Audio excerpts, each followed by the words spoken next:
자, 민수기 35장 28절에 보면 그릇 살인한 살인자가 도피성으로 피하면 거기에 언제까지 있어야 되느냐. 도피성이 예수님이라고 할 때 죄인이 예수님 안에 믿음으로 들어왔을 때 언제까지 예수 안에 있어야 되는가. 대제사장이 죽을 때까지 그러죠. 그러니까 이 도피성은 성소 진리로 이해되어야 할 영원한 복음을 상징하고 있는 것이에요. 자, 그러면 대제사장이 죽으면 그들은 살인한 죄가 예수 안에서 용서되고 죄인이 보호를 받다가 죄가 완전히 도말될 때가 대제사장의 직무가 끝날 때지요. 여기서는 대제사장이 죽으면 그랬지만 지금 우리의 영원한 대제사장이 마지막 속죄삽, 우리의 죄를 완전히 도말하는 속죄삽이 끝나면 우리는 우리의 잃어버린 본향으로 가는 것입니다. 예수님 우리 데리러 오실 거죠. 그게 돼야 우리가 하늘에 갈 수 있어요. 그 조사 심판이 끝나야 하늘에 갑니다. 왜? 죄인은 죄를 가지고 하늘에 가서 살 수 없기 때문에 죄를 끝내고 하늘에 가야 돼요. 자, 그럼 도피성으로 피한 이 살인자는 도피성 안에 머무르고 있다가 대제사장이 죽으면 다시 자기 고향으로 가족에게로 돌아갈 수 있다고 하는 것은 그 예수님 안에서 도피성 안에서 자기 죄가 다 해결돼 버렸다 이 말이죠. 최후의 죄를 도말하는 사역이 대제사장의 사역이니까 대제사장의 사역이 끝나면 그 대제사장이 죽으면 다시 자기 고향으로 돌아가서 가족과 함께 살 수가 있다. 이제 이 그림이에요. 이 그림이 우리는 이 세상에 태어난 우리에게는 다시 하늘로 돌아갈 수 있는 길이 준비됐다는 그걸 지금 보여주고 있는 것인데, 자, 지금 우리가 9절부터 그 모세가 이스라엘 민족들이 가나안에 들어가면 가나안 안에 이 밖에 6군데의 도피성을 만들고 그 도피성은 그릇 살인한 자가 피할 수 있는 곳이다. 자, 보세요. 도피성이 예수님을 상징하고 있었다면 모든 아담 이후의 죄인들은 누구든지 그분에게 피하면 사는 게 구원의 길이 열려 있는 것이에요. 그런데 민수기 35장에 예수님을 상징하는 도피성에는 고의로 살인한 자는 들어올 수가 없어요. 보호가 안 되고 용서가 안 돼요. 그런데 그릇 살인한 자가 피하여 구원을 받을 수 있다. 자, 그러면 사람을 고의로 죽인 사람도 있고 실수로 죽인 사람이 있단 말이죠. 일부러 죽여서 사람을 해쳤는데 모세의 법에는 사람을 죽이면 자기도 죽어야 돼요. 그래서 내가 저 사람을 고의적으로 죽였으면 저 가족들이 그 나를 원수를 갚기 위해서 나를 쳐 죽입니다. 그러니까 내 가족이 죽었다면 그 가족 중에 누군가가 원수를 갚기 위해서 나를 그 자리에서 쳐 죽여도 이거는 죄가 안 되고 당연한 벌이에요. 그러니까 누구든지 사람을 죽이면 자기도 죽어야 된다는 것. 우리 한국에는 지금 살인법이 사형법이 없어져 가지고 너무나 이 살인 사건이 많이 일어나는 것에 대해서 저는 참 이게 문제가 된다고 생각하지요. 사람을 죽이면 자기도 죽을 각오를 해야 돼. 그런데 그것을 고의로 죽인 죄하고 실수로 죽인 죄에 대하여 벌이 다르다는 것이에요. 그래야 되겠죠. 여러분 어떤 사람이 사람을 죽였다 할 때 경찰에 가서 조사를 하잖아요. 이게 진짜 고의로 죽였는지 계획적인 살인인지 어떻게 하다 실수를 해서 그냥 죽일 마음이 없었는데 죽었는지에 따라서는 이 형이 좀 달라지는 것 아니겠어요? 그런데 그 구약시대에도 사람을 고의로 죽인 사람은 죽여야 되는데 실수로 해서 그냥 다투다가 밀쳐서 죽었다든지 뭐 물건을 던지다가 잘못 맞아서 죽었다든지 그 사람은 나 때문에 죽기는 죽었지만 내가 죽이고 싶은 마음이 없었는데 죽었다. 이런 사람이 달려가는 것이 도피성이에요. 그런데 이제 그 당시에 사람을 고의로 죽여놓고도 나는 실수로 죽였다고 속이고 도피성으로 달려오는 사람이 있었어요. 그러니까 도피성 안에는 조사하는 일이 있었는데 이게 조사 심판입니다.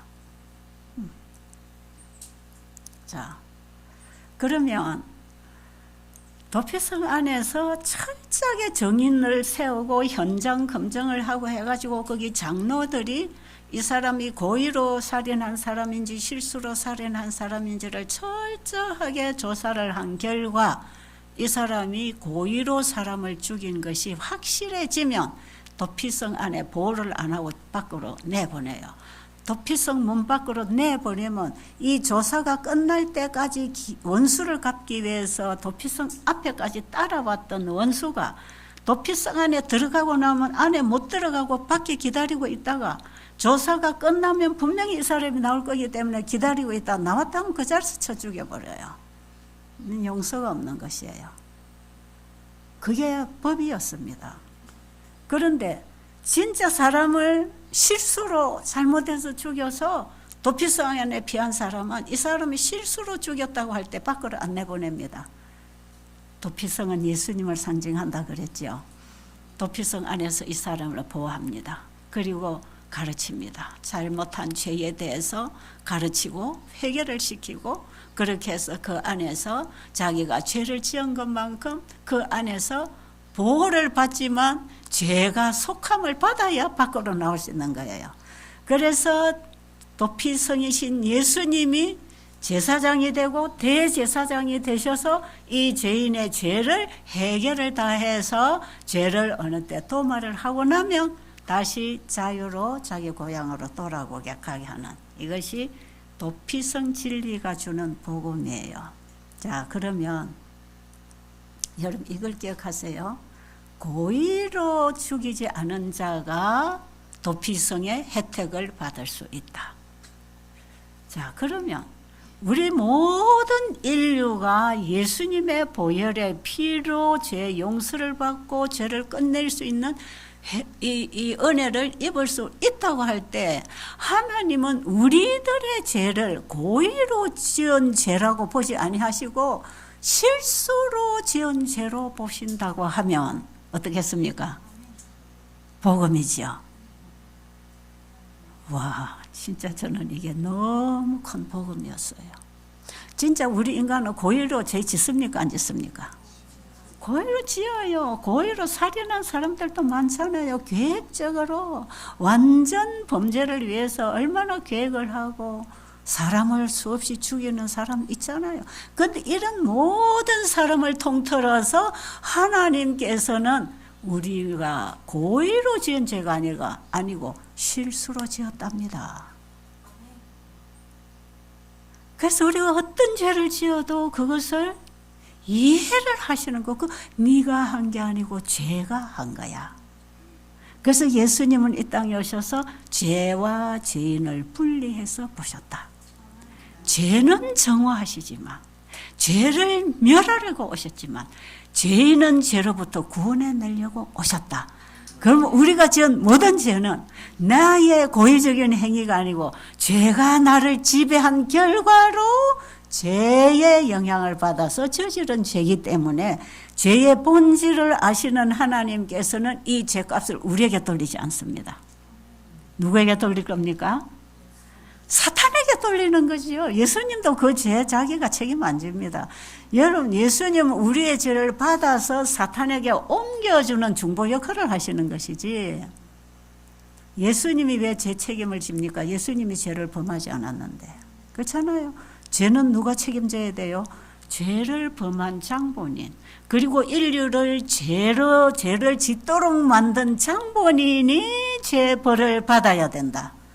이게 공의로운 심판이고 이게 이제 조사 심판에서 마지막에 그 심판을 해 주실 것인데 이 조사 심판은 창세기 3장에서 하나님께서 죄인을 찾아오셔서 조사하시고 창세기 3장 15절에서 심판을 선언하신 그 심판이 지금 지구 역사 마지막에 예수님의 속죄사업 끝에 조사 심판으로 창세기 3장 15절에 선언된 그 심판을 지금 마무리 작업을 하고 계십니다.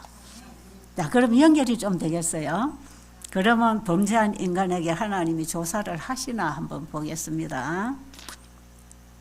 자, 하와가 선악과 나무 밑으로 갔어요. 그리고 이제 보암직스럽고 먹음직스럽고 탐스럽게 할 만큼 지혜롭기도 하고 정말 먹음직스러웠어요. 여러분, 에덴 동산에 만든 모든 과일들이 다 먹음직스럽고 탐스러운 것들이에요. 그런데 하나님 먹지 말라니까 더 좋아 보이는 것이지요. 그렇죠? 여기에 무슨 비밀이 있나 해가지고 아마 더 관심 있게 보니까 더 좋아 보였을지도 모릅니다. 왜 하나님이 이걸 못 먹게 했을까? 이 많은 과일들을 자유롭게 먹게 했는데 뭐 때문에 이걸 못 먹게 하셨지? 그러니까 궁금해서 슬금슬금 나무 옆에 가가지고 서성거리고 있는데 거기에 뱀이, 사탄이 지배하고 있는 뱀이 선악과 나무에 올라앉았단 말이에요. 보니까 뱀이 이렇게 날개가 있고 이렇게 날아다니는 그런 아름다운 뱀이었지만 인간과 같이 말을 하는 건 아니었잖아요. 짐승은 짐승의 언어가 있잖아요. 그런데 사람하고 똑같은 말을 하면서 하와를 유혹하고 있는 거예요. 하와야, 이거 하나님이 먹지 말라고 했지? 그러니까 하와가 그래, 만지지도 말고 먹지도 말라고 했어. 근데 나 만졌잖아, 내 먹었잖아, 괜찮잖아, 니 한번 먹어봐. 이제 이렇게 해서 미혹하기 시작합니다. 이 뱀을 통해서 인간을 미혹하기 위해 들어온 이 사탄은 이미 하늘에서부터 하나님의 율법에 도전하면서 반란을 일으켰던 존재거든요. 이게 지구에 와서 이 지구를 장악하고 망가뜨리기 위해서 우리의 조상 여인에게 들어온 것입니다. 그런데 여기서요, 교육책에 보면요, 이 하와가 선악과를 먹게 된 그 과정을 엘렌 G 화이트 여사는 아주 잘 표현을 해놨어요. 자, 하와가 선악과를 먹게 된 그 동기, 실제로 하와는 선악과를 먹으려고 생각 안 했습니다. 하나님께서 그 먹으면 죽는다고 했기 때문에 먹을 마음이 있어 선악과 나무 밑에 간 건 아니에요. 뭐 남편하고 같이 있으려 했는데 남편을 떠난 것은 좀 잘못이지만 그렇다고 해서 선악과를 먹으려고 그곳에 호기심이 있어 간 건 아니에요. 그런데 서성거리다 보니까 뱀이 이제 미혹을 하는 거지요. 미혹을 하는데, 야, 이거 먹지 말라 했지? 이거 먹어도 돼. 하나님이 먹지 말라고 한 것은 너도 이거 먹고 하나님처럼 될까봐 하나님은 우리를 자신보다 더 하등 인간으로 취급을 했기 때문에 이거 못 먹게 한 거야. 근데 너도 이거 먹으면 너도 하나님처럼 되는 거야. 이런 식으로 속이기 시작하지요. 자, 그러면서 이거 먹으면 죽는다 했지? 나도 먹어. 맛있어. 너무 맛있어. 봐, 내가 안 죽잖아. 그러니까 너도 하나 먹어봐. 이렇게 해서 뱀이 하와가 솔깃하게 그 관심이 끌리고 호기심이 생기도록 아주 하와를 칭찬해가면서 유혹을 하기 시작할 때에, 하나님은 먹지 말라고 하셨는데 먹어도 되는가 보다. 그래, 우리도 하나님처럼 될까봐 하나님이 우리를 못 먹게 했는 게 사실일까? 하나님의 품성에 대한 오해를 일으킵니다. 하나님 품성에 대해서 의심하기 시작하는 거죠. 진짜 하나님이 그렇다면 나도 이걸 먹고 나도 좀 대단한 존재가 되면 좋지 않을까? 이런 호기심이 생기면서 하나님의 품성에 대한 의심을 하기 시작하니까 하나님의 말씀에 대한 불신이 일어난 거예요. 이거는 누가 미혹했다? 여러분, 내가 죄를 지었지만 이 죄를 짓게 된 동기가 뭐냐? 누가 미혹을 해서 같이 해서 내가 속임을 당해 흡수가 됐느냐? 아니면 내 스스로 죄를 계획하고 지었느냐? 이 차이다 말이에요. 인간이 범인을 조사할 때도 그걸 보는 것이에요. 그런데 하와는 분명히 뱀에게 속아서 하나님의 품성을 의심하면서 그 말씀에 대한 불신까지 생기니까 하나님에 대한 믿음을 버리고 뱀의 말을 받아들였다. 이렇게 돼 있어요. 여기서 인간이 하나님과의 믿음으로 말미암아서만 살아갈 수 있는 그 생명을 여기서 버린 것이에요. 잃어버린 것이에요. 그런데 이건 자의에 의해서가 아니고 타의에 의한 속임, 미혹을 받아서 먹었다 이 말이에요. 그 분명히 행위가 나오기 전에 믿음을 버렸다는 걸 우리는 이걸 기억해야 합니다. 그래서 이 죄를 자꾸 행위에 놓으면, 행위로 죄를 안 지으면 어렵다고 생각하는 게 행위주의 완전주의입니다, 이게. 그런데 하와가 선악과를 먹은 그 자체를 보면 하나님에 대한 믿음을 버렸기 때문에 뱀의 말에 믿음을 가졌을 때 뱀의 말을 받아들였다. 아시겠죠? 우리는 누구를 믿느냐에 따라서 그 말을 받고 순종하게 되어 있는데, 그래서 선악과를 먹기 전에 믿음을 먼저 버렸습니다. 그래서 교육 25페이지 보면 죄는 식욕의 방종뿐만이 아니다. 먹은 게 죄의 결정이지만 방종뿐만이 아니다. 죄는 하나님의 품성에 대한 오해, 하나님의 말씀에 대한 의심, 창조주에 대한 도전, 이것이 원래 죄의 행위를 낳은 것이다. 여기에서부터 오늘날 수많은 죄의 물결이 흘러나와서 수많은 죄들을 짓고 있는 것이다. 우리들이 짓는 죄들은 하나님에 대한 오해와 불순종, 창조주의 권위에 대한 도전, 창조주만이 가질 수 있는 그 권위를 인간이 누리려고 했던, 자신이 피조물이라고 하는 자기의 위치를 잊어버리고 창조주의 위치에까지 올라가려고 했던 이것, 이런 곳에서 수많은 죄가 흘러나오는데, 오늘날 우리도 하나님보다 내가 더 나은 줄 알고 얼마나 내 멋대로 살아갑니까? 하나님 계신다고는 생각하고 있는지 모르지만 그분에 대한 절대적인 경외심이 없기 때문에 그분의 말씀에 대한 절대적인 순종이 없고, 우리가 살아가는 일상생활에서는 내 생각대로, 세상 법대로, 사람 생각으로 살아가는 것, 이것이 이렇게 해서 그 죄의 본질에서부터 죄들이 많이 나온다는 것이에요. 그런데 어쨌든 하와가 이걸 먹고 나니까 당장 죽지도 않고 기분이 너무 좋아요. 그래가지고 나 혼자만 하나님처럼 될 게 아니라 내 남편도 같이 하나님처럼 돼야 되잖아요. 그러니까 자기 동반자에게 이걸 갖다가 주는데, 하와가 선악과를 가져왔을 때 아담은 이미 하와가 선악과를 먹은 것 때문에 자기 아내를 잃어버린다고 하는 생각을 했고, 그는 하나님 말씀에 대한 믿음을 가지고 있었기 때문에 하와가 선악과를 주는 것을 받아먹고 싶지 않았어요. 초기 문집의 영적 선물에 보면 아담이 어떻게 하와가 주는 선악과를 꿀꺽 먹었는지가 거기 기록됩니다. 급하게 그냥 자기 사랑하는 아내가 혼자 죽어가는 그 길을 혼자 보낼 수 없어서 같이 먹고 죽는, 이것은 정말 하나님의 사랑보다 자기 하나님이 주신 아내를 더 사랑하는. 근데요, 창세기 2장 23절 24절 어제 봤잖아요. 자기 아내를 보고 당신은 내 살이요 내 피다. 살 중에 살, 뼈 중에 뼈. 너는 나야. 이게 한 몸, 자기 사랑과 아내 사랑이 하나였다는 것. 그리고 하나님은 자기 아내를 몸처럼 사랑하라고 하는 사랑을 창조 때 주신 것.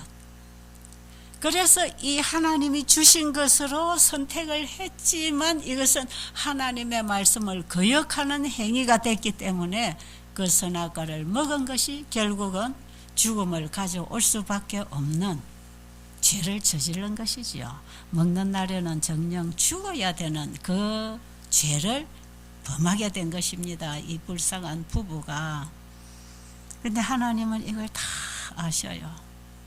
죄가 어디서부터 시작해서 어떻게 들어와서 뱀을 통해서 하와를 통해서 남편에게 아담에게로 왔는지, 사실 아담이 하와가 주는 선악과를 먹지 않고 하나님에 대한 믿음을 끝까지 지켰더라면 다시 아내 만들어주는 거는 문제가 없단 말이에요.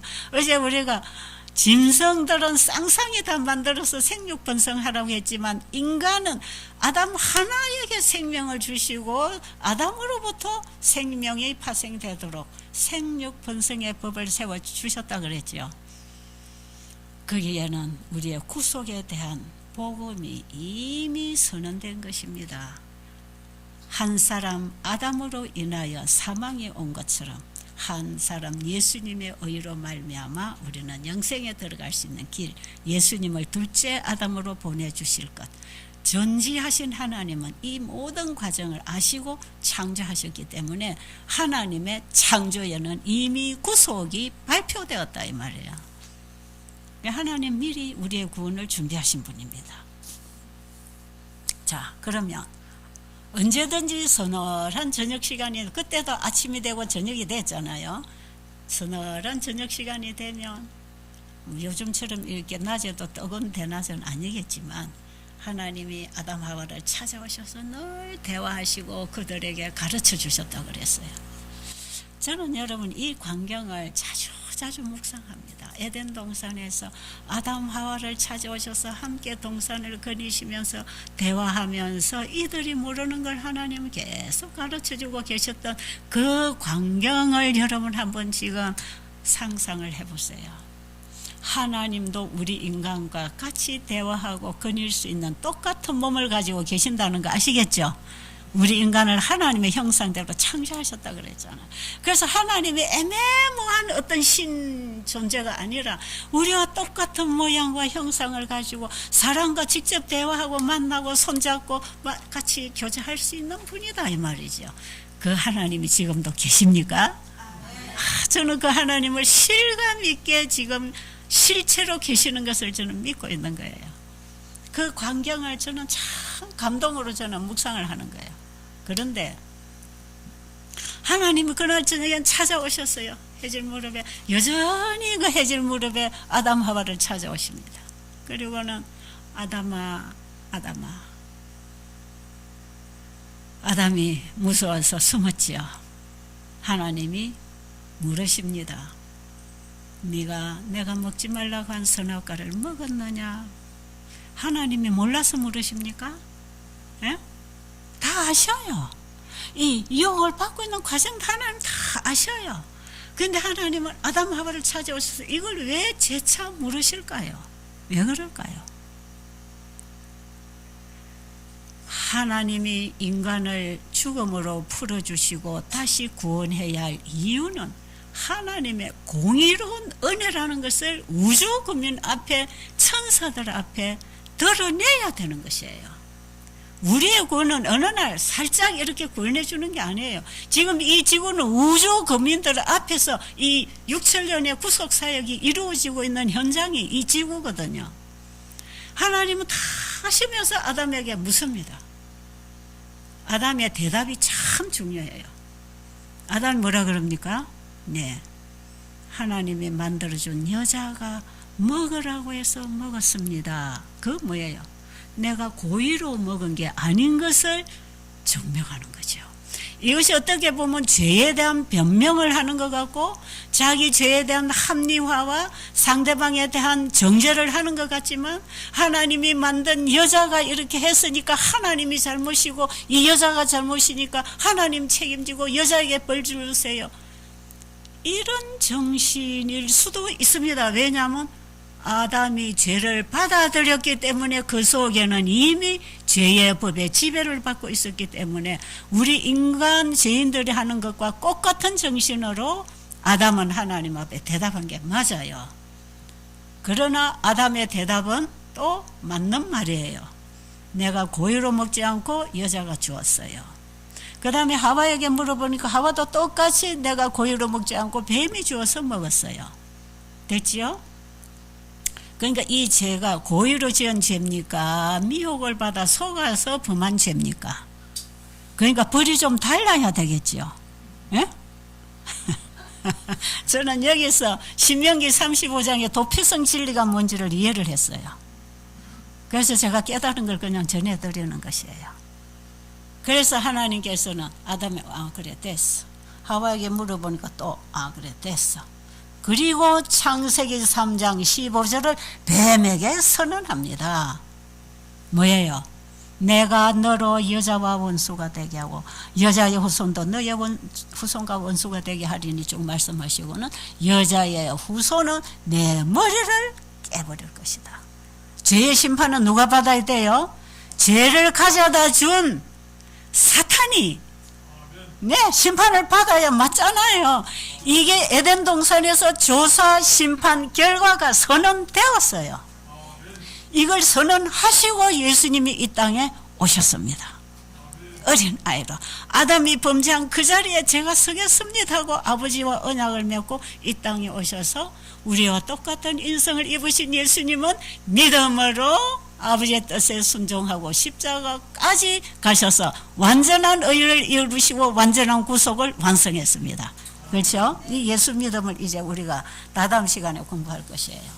자, 그러면 이제 그 모든 죄와 더불어 사단과 더불어 싸워서 승리하셨기 때문에 그분이 십자가에 죽었지만 다시 부활하는 것이에요. 그가 죄를 지었으면 그 생명을 가지고 부활할 수 없었어요. 그 죄가 생명을 잃어버리는 거니까. 그러나 예수님이 무덤에서 부활하실 때는 자기 안에 있는 생명으로 부활하셨다 그랬어요. 그 생명을 그대로 가지고 계셨어요. 우리와 같은 인성을 입었지만 예수님은 죄를 모르는 분이었어요. 그리고 이제 하늘지성소에서 마지막 이제 선언을, 왜냐하면 내가 가서 네 머리를 깨버릴 거다 하고 와서, 여러분 서로 전쟁이 붙으면 이겨야 나라를 뺏는 거 아닙니까? 그러니까 예수님은 사탄이 인간을 미혹하고 이 세상을 죄악으로 물들여 놓고 전부 이건 내 거야 하고 있는 이 세상에 예수님이 오셔서 예수님이 우리 인간을 대신하여 승리를 하셨기 때문에 그분은 부활하셔서 우리에게 부활의 생명을 줄 수도 있고, 그분은 사단과 싸워 승리하셨기 때문에 이 나라를 다시 도로 찾아줄 수 있는 것입니다. 그래서 마지막 조사 심판은 사단이 선고받는 심판이에요. 그러니까 새천사를 전하는 심판은 영원한 복음이단 말이에요. 그런데 이 의인들이 지금 조사 심판을 받는다 하고는 그 의인들의 의가 우리 행위의 의가 아니고 예수님을 믿음으로 받은 의를 가지고 가야 합니다. 자, 그래서 한 절 한 부분 읽어드리고 마치겠습니다. 대쟁투 483페이지. 이제 내일 공부하는 장에 이게 나와요. 각시대 대쟁투 483페이지. 진심으로 죄를 회개하고 믿음으로 그리스도의 피를 그들의 속죄 제물로 주장한 사람들에게는 하늘의 책에 기록된 그들의 이름 아래 용서받았다는 말이 기록된다. 그들이 그리스도의 의에 참여하는 자가 되고 그들의 품성이 하나님의 율법과 조화된다는 것이 나타날 때 그들의 죄는 도말되고 그들 자신이 영원한 생명을 받기에 합당한 사람들이 될 것이다. 네. 참 이 대목이 너무 짤막하지만 중요합니다. 자, 예수님의 보혈의 피를 의지하여 나의 죄를 대신하여 피 흘려 죽으신 그분의 은혜를 받아들임으로 우리는 죄를 갖다 드릴 곳이 있는 거 아닙니까? 그러니까 죄를 회개했다는 것은 죄가 싫다는 것입니다. 그렇죠? 여러분, 죄가 좋아요, 싫어요? 싫지요. 싫어야 돼요. 죄가 좋아서 그걸 붙들고 사는 사람은 자기 선택의 결과로 죽어요. 우린 지금 두 번째 은혜의 기회를 얻을 때 그 죄가 내 것이 아니기 때문에 버려야 합니다. 아시겠죠? 그런데 죄가 싫어져야 돼요. 그래서 예수님의 사랑을 만나고 거듭나면 내 안에 지배하던 죄가 싫어집니다. 그게 거듭난 사람의 특징이에요. 죄가 싫어진단 말이에요. 옛날에는 싸워놓고도 너 때문이야 했는데 예수님을 영접하고 거듭난 사람이 싸우고 나면 내가 잘못했구나, 죄송합니다, 이렇게 될 수 있나요? 예, 죄를 버리고 싶고 싫어져서 그 자기가 범한 죄를 예수님께 가지고 가서 이 죄를 용서해 달라고 비는 것이에요. 그래서 회개는요, 내가 죄를 좋아하고 즐기고 싶은데 억지로 버리는 게 아닙니다. 죄가 싫어지고 정오스러워서 죄를 처리를 해야 되건데 예수님이 내 죄를 받아주신다고 하니 가져갈 것이 있잖아요. 그분의 속죄의 피를 믿고 내 죄를 다 갖다 드리고 회개한 자들의 이름 아래는 용서라는 사인이 주어진다 그랬잖아요. 그럼 그들은 죄가 싫어서 버리고 싶어서 회개한 자는 그 속에 예수님의 의를 받아들인 자들입니다. 거듭난 사람들의 마음은 죄를 숨기지 않습니다. 죄가 깨달아질 때마다 죄를 버리고 회개를 하는 게 의인들의 회개예요. 예수님을 믿음으로 내 안에 받아들일 때 나의 더러운 걸 보지 않고 우리 아버지는 예수님을 통해 주신 자신의 의를 내 것으로 보신다 이 말이에요. 그러면서 내 안에 있는 죄를 내가 회개하도록 끊임없이 그분의 사랑이 죄를 깨우쳐서 회개를 시켜줍니다. 여러분, 예수님 내 안에 영접하고 거듭나면요, 예수님에 의하여 죄를 해결시켜줘서 죄를 버리게 되는 것이에요. 그때부터 내가 하는 게 아니고 죄 회개도 주님이 시키십니다. 그렇게 해서 날마다 죄는 주님께 드리고 주님 말씀을 따라서 그리스도의 사랑에 믿음으로 살아온 자들이 지금 조사심판 받는 의인들인데, 지금 조사심판을 하시는 주님께서 우리에게 뭘 찾으시는가? 하나님이 우리에게 보내주신 그 의를 가지고 왔는지를 찾으신다. 그러니까 조사심판대 앞에는 의인이 가서 조사받는 곳인데, 그 의는 나의 의가 아니고 예수님을 믿음으로 받은 하나님의 의입니다. 하나님의 속성입니다. 이건 우리 인간이 만들어내는 게 아니에요. 그래서 우리는 반드시 믿음으로 말미암은 의를 소유하고 조사심판에 가야 합니다. 그러면 조사를 한다 이 말이에요. 조사를. 에덴 동산에서 네가 먹었느냐 실수했느냐 이거 조사하듯이 지금은 네가 내가 준 의를 가지고 왔느냐 그거 조사합니다. 그래서 거기 보니까 우리가 예수님을 믿음으로 말미암아 의에 참여하는 자가 되고 우리의 품성이 하나님의 율법과 조화를 이룰 때, 여러분, 예수님을 믿음으로 받은 하나님의 의 품성하고 하나님이 우리에게 지켜라고 준 율법 안에 있는 그 품성이 같은 것입니까? 이게 같은 것이에요.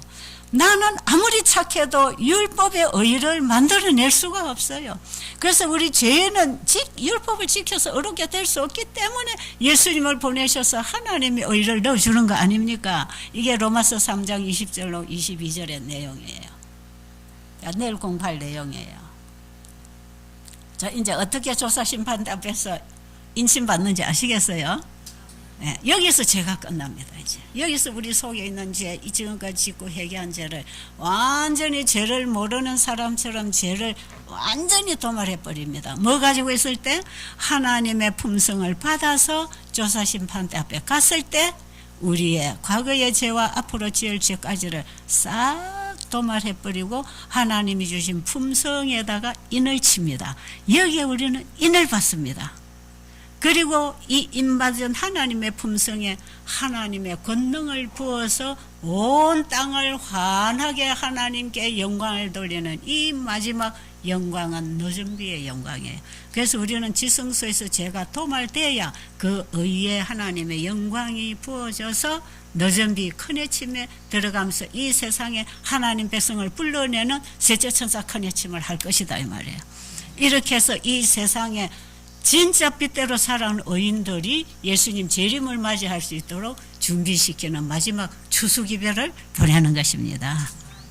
그리고 사탄에게 회개한 죄인에게서 받은 죄를 사탄에게, 얘 이거 네가 줬잖아. 너 이거 가지고 너는 죽어야 돼. 죄의 싹은 사망이고 죄지면 죽는다 했잖아. 그런 이제는 네가 죽어.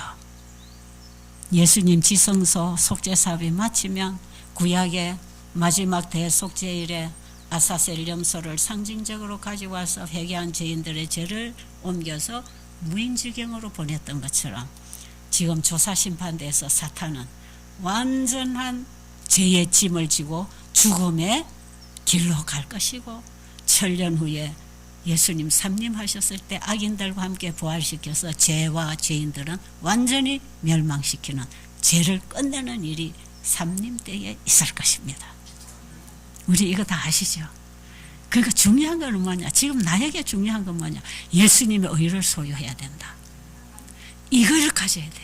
그래서 내 안에 주인이 예수님이어야지, 나도 살다가 예수님도 살다가 우리 같이 삽시다, 이런 건 없어요. 나의 생각과 나의 뜻이 주님과 일치해서 주님의 생애를 나를 통해 살게 할 때 그걸 의라고 하는 것입니다. 우리 내일 이 믿음의 의에 대해서 공부를 하면서 이것이 왜 중요한가? 지금 마지막 속죄사배 조사심판을 하는 이 조사심판대에 내가 의인으로 서지 못하면 나중에 두 번째 사망에, 두 번째 부활 때에 일어나서 우리는 영원한 죄의 심판을 받을 거기 때문에 지금 우리는 의인의 심판에 들어가야 합니다. 이 조사심판대 앞에 우리가 가야 된단 말이에요. 그러니 세상 거 다 내려놓고 예수님을 받아들이세요. 그 잘난 자 좀 깨버리고, 그 더러운 옷 좀 벗겨달라고 회개하시고 예수님 의의 옷을 입으시고 주님 맞을 준비하십시다. 기도드리겠습니다. 아버지, 우리에게 이 큰 은혜의 선물을 주셔서 잃어버린 영생을 다시 회복받도록 길을 열어놓으신 우리 아버지 너무 감사합니다. 우리는 그런데 이 큰 선물을 우리는 너무나 가치없이 여기고 이 땅의 것 그것 지고 잘난 척하고 살고 있지 않습니까? 오늘 주님, 우리 하나님의 영광, 그분의 큰 은혜를 가슴으로 안고 새롭게 시작할 수 있도록 인도하여 주시옵소서. 이제 재림의 때가 너무 박두했습니다. 늦기 전에 주님의 의를 받아서 재림 준비하게 해주세요. 예수님 이름으로 간절히 기도드립니다.